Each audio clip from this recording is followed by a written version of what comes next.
Well, good evening, everyone. Good to see you all. So earlier this year in South Africa, I had an opportunity to set out the administration's strategy for Africa. And at its core, it really can be distilled to a single word, and that word is partnership. The reality is that the United States and African nations cannot deliver on any of the fundamental aspirations of our people. We can't solve any of the big challenges that we face if we don't work together. So our approach is about what America can do with African nations and people, not for them.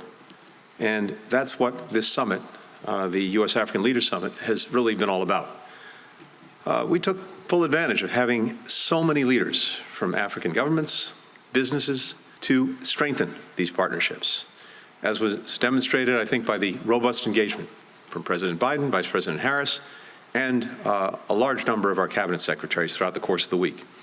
And as you've heard, we're putting considerable new resources toward advancing our shared priorities, $55 billion over the next 3 years alone.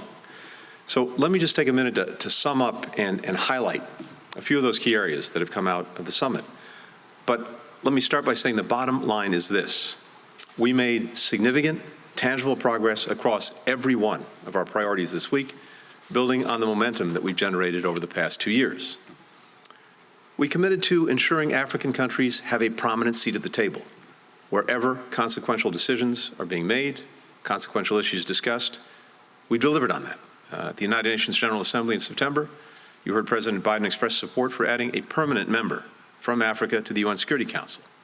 And this week, the President announced support for the African Union to join the G20 as a permanent member. In our strategy, we also committed to expanding broad-based economic opportunity in Africa, in part by mobilizing the unmatched power of the American private sector.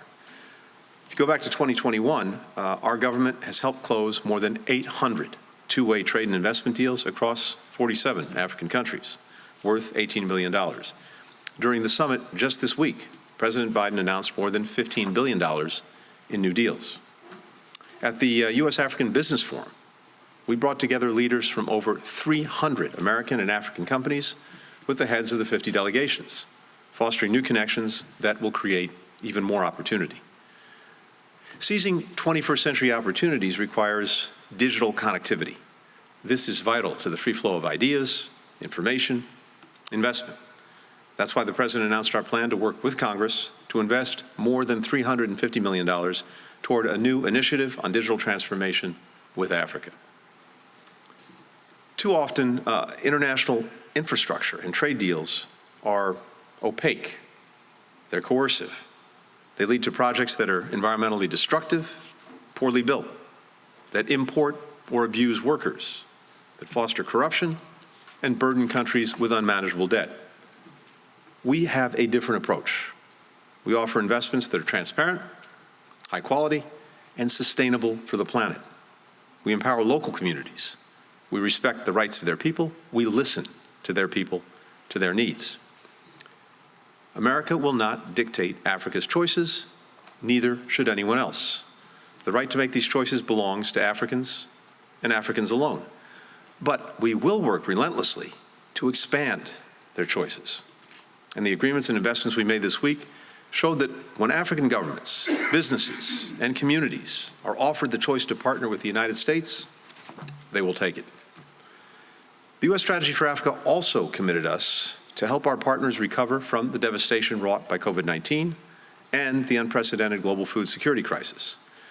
African countries have consistently made clear that as much as emergency assistance, in fact, even more than emergency assistance, what they want is to strengthen African capabilities, institutions, technologies, supply chains, and industries so that they're more resilient in the face of future shocks. And together, we are building that very resilience. On health security, we've provided 231 million doses of safe, effective COVID-19 vaccines to African countries, free of charge.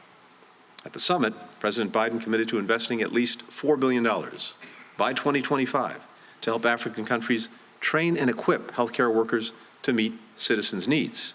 We're also expanding the capacity of African countries to manufacture vaccines, tests, and therapeutics in Africa, for Africans, and indeed, for the world beyond. On food insecurity, we provided more than $11 billion over the last year to address global hunger and improve nutrition. Much of this assistance has gone to African countries, which have been disproportionately impacted by the drivers of hunger: COVID, climate, and conflict, and by President Putin's war on Ukraine, which has made a serious crisis much worse. We're making unprecedented investments to help African countries fulfill their goal of not only being able to feed their own people, but those around the world. 16 of the 20 partners in the Feed the Future program, our flagship program to reduce malnutrition and increase food security, are in Africa, where innovations like high-yield, high-nutrition crops that can endure extreme weather are putting communities on the path to greater resilience. Now, we know that the climate crisis is a major driver of increased food insecurity and the spread of deadly viruses. It's exacerbating tensions that can spark and spread deadly conflict. Yet, as the President often points out, it's also a once-in-a-generation's opportunity to create good-paying jobs for the future. That's why we committed to foster a just energy transition that can both meet the region's need for more reliable, affordable energy and, at the same time, create opportunities for businesses and workers in African countries and the United States as well. Since January of 2021, we've dedicated massive resources toward this very goal: solar energy in Angola, wind power in Kenya, hydro energy in Ghana, and a new $100 million project that the President announced to expand off-grid access to solar energy. And that's just to name a few of the initiatives and projects that we're working on. We're deepening the resilience of African communities to a changing climate through a $150 million adaptation fund. And this is critical. And you've heard the President talk about this. We have a responsibility in the United States, as historically the largest emitter in the world, and now still the #2 emitter after China, to help countries adapt, to help them build resilience. And we are putting the resources, we're putting the technology, we're putting the technical know-how into doing that and sharing it with our partners. We're teaming up with governments and NGOs to incentivize the protection of irreplaceable natural resources like the Congo Basin rainforest, which absorbs more carbon than is emitted by the entire continent of Africa. Finally, we committed to work with African partners to fulfill the promise of democracy. That includes helping strengthen its core pillars: the rule of law, human rights, a free press, as well as addressing some of the root causes of insecurity, which undermines the ability of democracies to actually deliver for their people.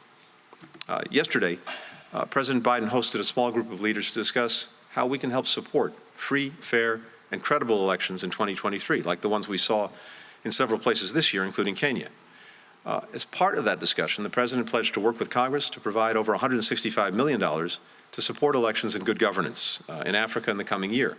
These will be key themes of the second Summit for Democracy coming up in March, where Zambia will be one of our co-hosts.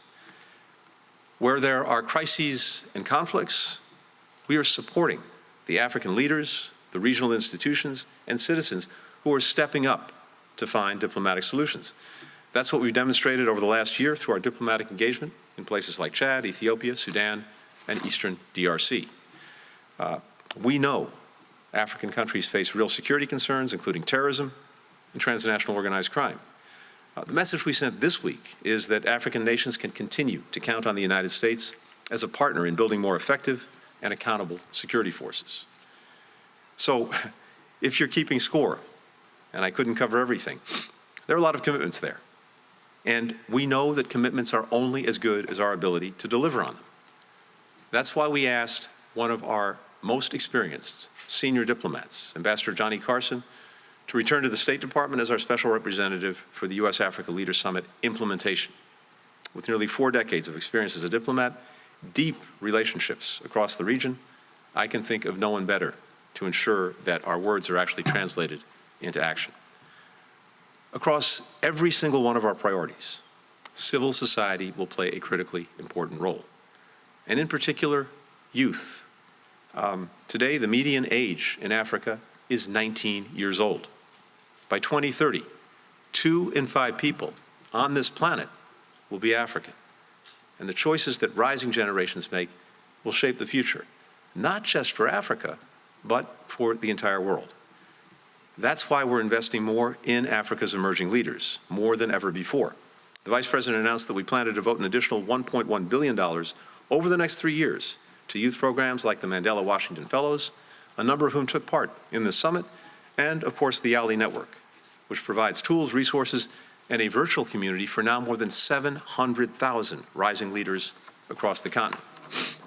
Of course, a big part of that is investing in women and girls, because we know that when they have the opportunity to reach their full potential, when they're empowered to lead in business and government and communities and families, all of society benefits. The very first gathering that I took part in this week was a meeting of rising African innovators and entrepreneurs.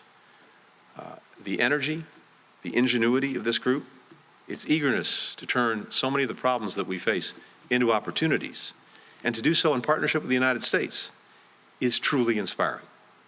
It's impossible to feel cynical in their presence because they're so energized, they're so committed to serving their communities, they are so full of good ideas.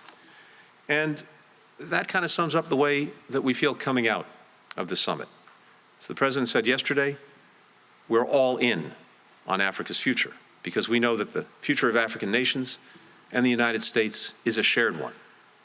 And in what the President's called a decisive decade, that partnership is more vital than ever. With that, happy to take some questions. Thank you. We'll start with Sean Tandon of the AFP, please. Thank you, Mr. Secretary. Sean, where are you? There you are. Good to see you. Could I just pursue in some more detail a couple of the security issues that you mentioned? Sure. DRC, you mentioned the DRC in your remarks. You met with President Tshisekedi. If not mistaken, you did meet with President Kagame.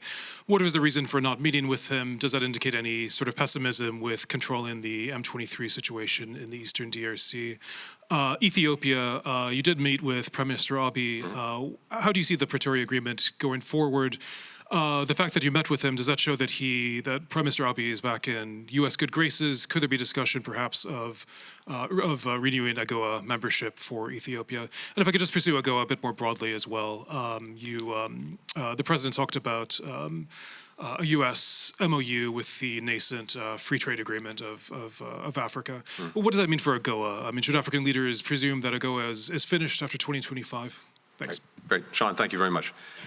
Let me say this a little bit more broadly before addressing the specific conflicts you point to. As I said a moment ago, the approach that we've taken, actually from day one of this administration, has been to support and empower African-led solutions to challenges the continent faces, including the conflicts that you've alluded to. And from day one, whether it's Ethiopia, Eastern DRC, Somalia, Sudan, the State Department has been deeply engaged, and we've lent our support, our assistance to the African Union, to the EAC, to other regional groupings, to individual countries, to try to help solve these challenges. That's been the approach we've taken. We believe that whenever and wherever we can find African-led solutions to these challenges, we're going to be better off, they're going to be more sustainable, and I'm proud to say that our diplomats have played, I believe, important roles in helping to move some of these forward. So, with regard to Rwanda and the DRC, first of all, I spoke to President Kagame on the phone just before the summit, and we had a good conversation, just as I had a chance to speak here in Washington to President Tshisekedi. And I can say this, there is a two-track approach and these tracks are pretty much joined, the Nairobi process and then the efforts that Angola is leading that led to an agreement in Luanda, where all sides made commitments to, in effect, pull back and de-escalate the situation. That's an important agreement, and if and as it's implemented, I think it offers tremendous promise for ending the current conflict and hopefully leading to more durable stability in the Eastern DRC. Now, a big part of that is M23 genuinely pulling back. And there we are looking to Rwanda to use its influence with M23 to encourage that and to move that forward. At the same time, any militarized non-governmental group needs to stand down, and that includes groups like the FDLR. And we're looking for all sides to use their influence to ensure that that happens. Rwandan forces need to pull back. So the challenge now is implementation of what was actually agreed, and that's what we're working on with the leaders in question, but also critically with those who are playing a leading role in trying to reduce tensions and resolve conflict, notably Kenya, Angola, the EAC, et cetera. So I have some hope that we now have an agreement and a process that can lead to that result. That's what we're working on, and we'll continue to engage directly with the President of the DRC, the President of Rwanda, and with all of the others in the region who are leading this effort. With regard to Ethiopia, there too, we have a very important cessation of hostilities agreement that has led over the last few weeks to a significant reduction in violence in Tigray. The start of humanitarian assistance getting in significant quantities, the beginning of the restoration of services, and we hope as well the need to verify with international monitors that human rights abuses are no longer taking place. Implementation of this agreement, just as with the Luanda agreement, is the critical piece. Agreement's there. We need to make sure it's implemented, and that ideally the implementation is done as quickly and as effectively as possible. Another critical component of this agreement is for Eritrean forces to withdraw from Tigray. And we're looking to that, and I've had discussions with a number of the leaders who are here about the need to see that happen. So in both of these cases, I think we have now positive foundations to try to reduce tensions, resolve conflicts, create a stronger foundation for durable peace. But these things are fragile. They demand constant engagement, constant effort, and part of what we did here in Washington this week with the relevant actors was to work on the roadmap ahead for implementing these agreements. So there'll be a lot of follow-up in the days to come. With regard to AGOA, it's produced, I think, tremendously positive results in the time that it's been in force. And we are discussing now with all of the different stakeholders, the partner countries, the private sector, our Congress, and listening to them, learning from them about how AGOA can be as effective as possible, and having these conversations as we look to see where we take it once it expires, as you said, in 2025. As to countries and their participation in AGOA, the law has clear criteria, and we simply apply the facts in any given case to the law. Anthony Osei Brown, Bloomberg Africa. Hi, my name is Anthony Osei Brown from Bloomberg Africa. You mentioned protecting democracy, encouraging democracy in Africa. And one of the meetings you had yesterday with the Ghanaian government, he raised the question of the Wagner Group being allocated a mine in Burkina Faso, and basically called on the U.S. to help protect democracy in West Africa. And I'm wondering, what assurances are you giving to the Ghanaian government and to your allies in the region that you protect them from destabilization from the activities of the Wagner Group or mercenaries in that region? Yeah. So, a few things to be said about this. Wagner Group came up in a number of conversations over the course of this week on the margins of the summit, including, indeed, in my meeting with President Akufo-Addo of Ghana.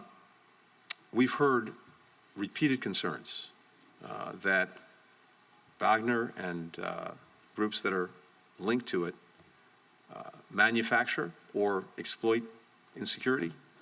They threaten stability. They undermine good governance. They rob countries of mineral wealth. They violate human rights. And we've heard that and seen that again and again. If you go back to 2017, Wagner forces have deployed to the Central African Republic. They've deployed to Mozambique, to Mali, to Libya. And at the same time, we've seen disinformation campaigns that are furthering the exploitative goals that Wagner and its founder have quite literally across the continent of Africa. There are United Nations investigations that detail the targeting of minority groups, the killing of civilians in Central African Republic, in Libya and Mali by Wagner forces. I had called out Wagner recently in a report that we put out on international religious freedom for its activities in the Central African Republic. These investigations have documented human rights abuses. They've documented recruitment and use of child soldiers. And they've also documented the exploitation of resources that Wagner engages in. And we've also seen Wagner interfere with UN peacekeeping operations, endangering peacekeepers, endangering United Nations personnel. It's a long litany of bad things. And then the bottom line ultimately is this. Wherever we've seen Wagner deploy, countries find themselves weaker, poorer, more insecure, and less independent.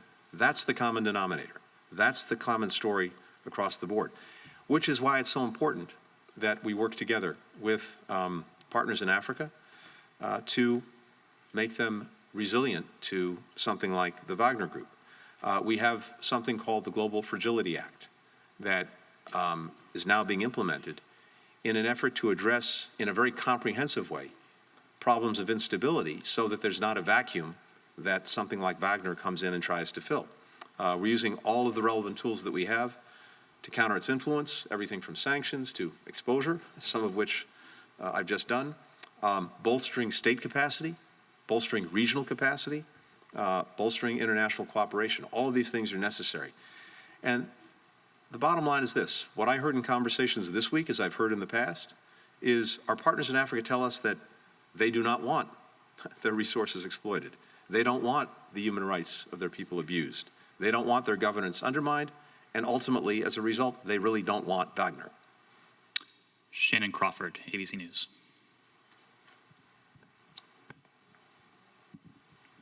Thank you, Secretary Blinken. Through the course of the summit, you have been very careful to make the case that the administration doesn't want to force African nations to choose between the U.S. and China.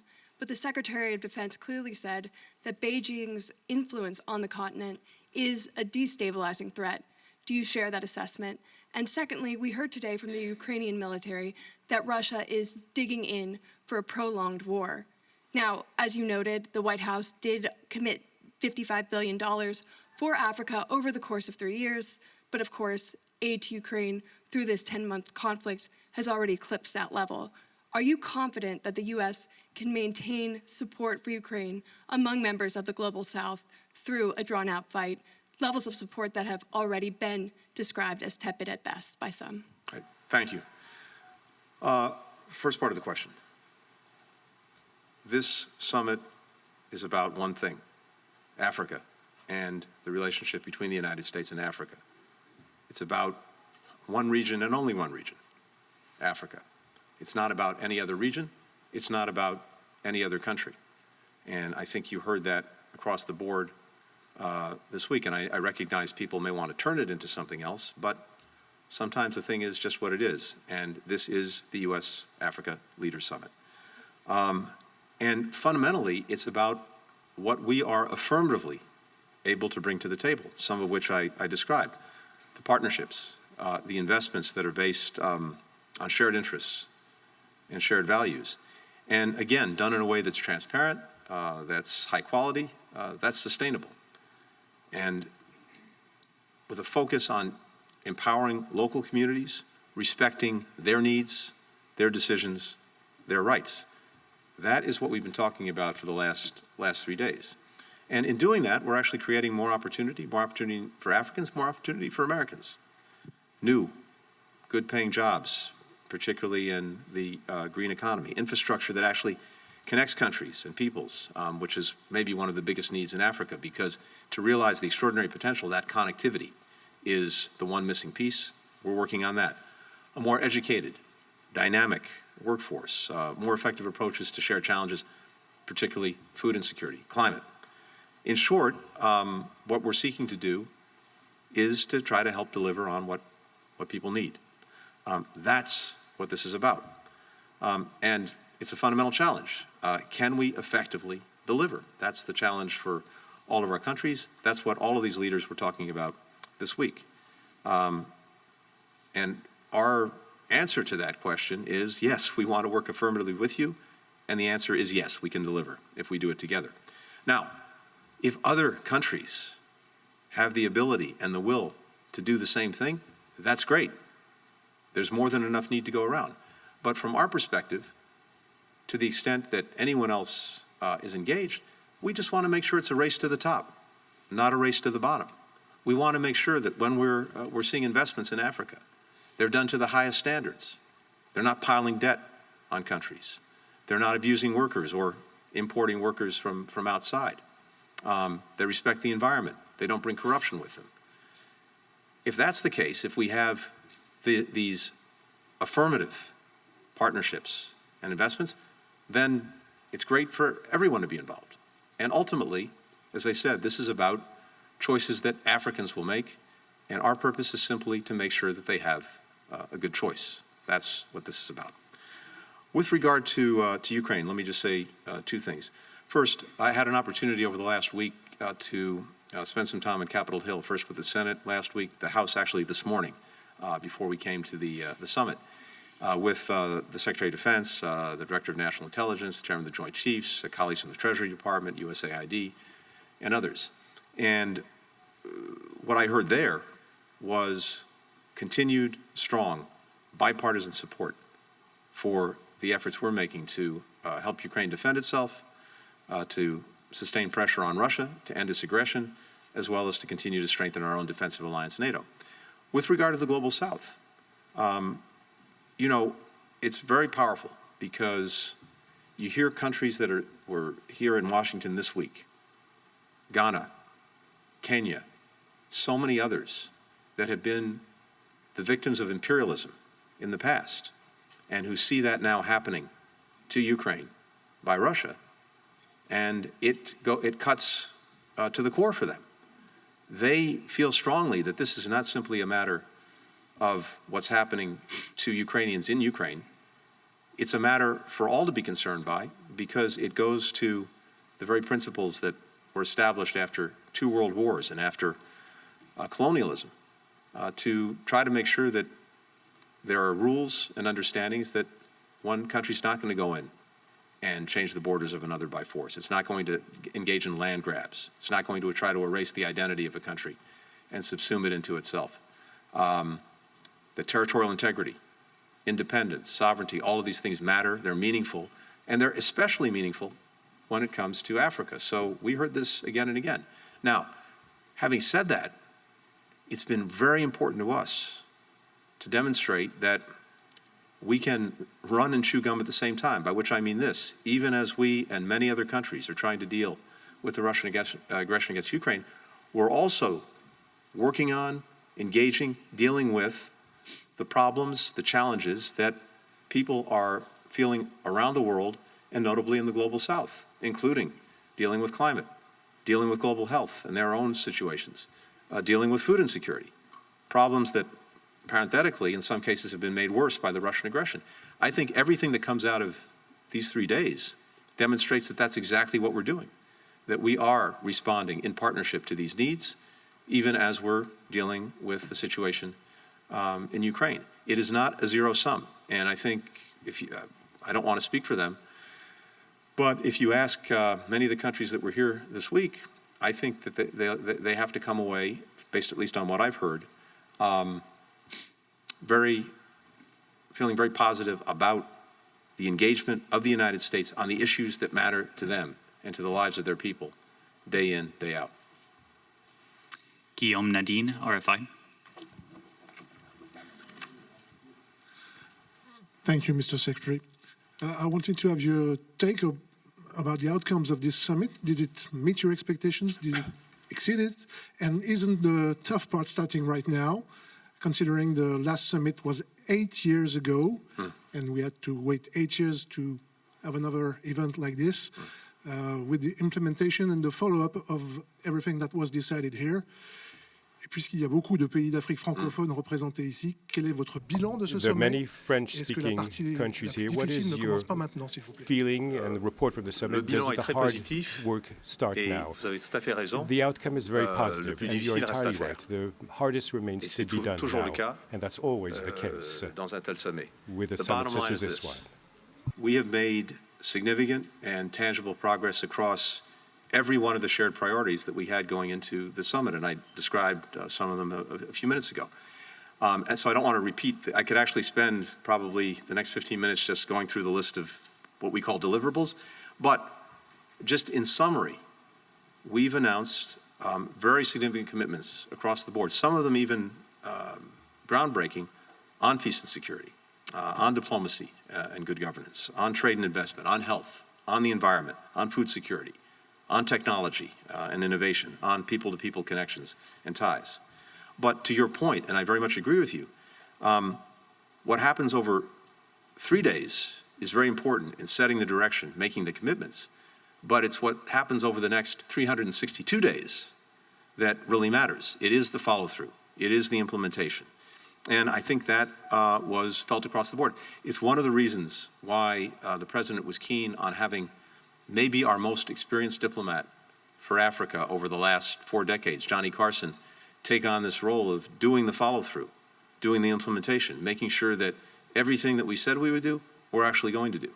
Similarly, the strategy that we put out on Africa a few months ago that I had the opportunity to do in South Africa, we're in effect putting out a report card on ourselves, as well as in partnership with African countries to make sure that we're making good on what we said we would do. So that's what I think ultimately this needs to be judged on. I believe that the last 3 days were a significant success, but ultimately the ultimate judgment has to be in the days to come, the weeks to come, the months to come. Are we making good on what we said we would do? I'm convinced that we will.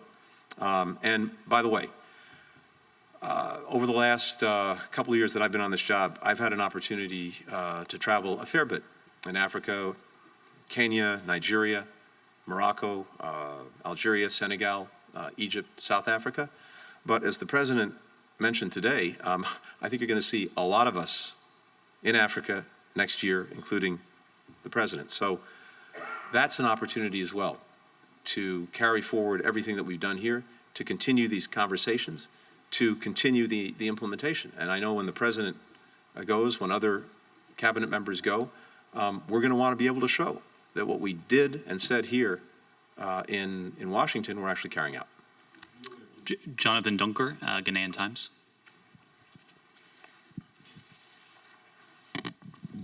My question has to do with debt forgiveness. Huge investment deals and commitments have been announced over the last 3 days. However, many African countries are saddled with debt. Ghana, for instance, is currently undertaking a debt exchange program as part of the IMF support it's seeking. Is the Western world willing to forgive the debt owed by African countries, and how will you help the countries to prevent similar situations in the future? Yeah, thank you. So this is a subject, a theme that we've heard loudly and clearly here. It's not new in the sense that this has been part of the conversation for some time. And there is no doubt that the rise of unsustainable debt burdens, especially in Africa, is a tremendous challenge. And it's one that we're committed to addressing. When you look at the debt crises that we've seen, they're devastating from a humanitarian standpoint, and they can be debilitating when it comes to effective economic development and inclusive growth. So there are a number of things that we talked about and that we clearly need to move forward. One is we need all creditors, both countries and the private sector, to work together with us to support debtor countries. It can't simply be the United States. And we've attempted to address this, for example, through the G20, through the Paris Club, as I think you know. We've also led debt reduction efforts through the something called the Heavily Indebted Poor Countries Initiative.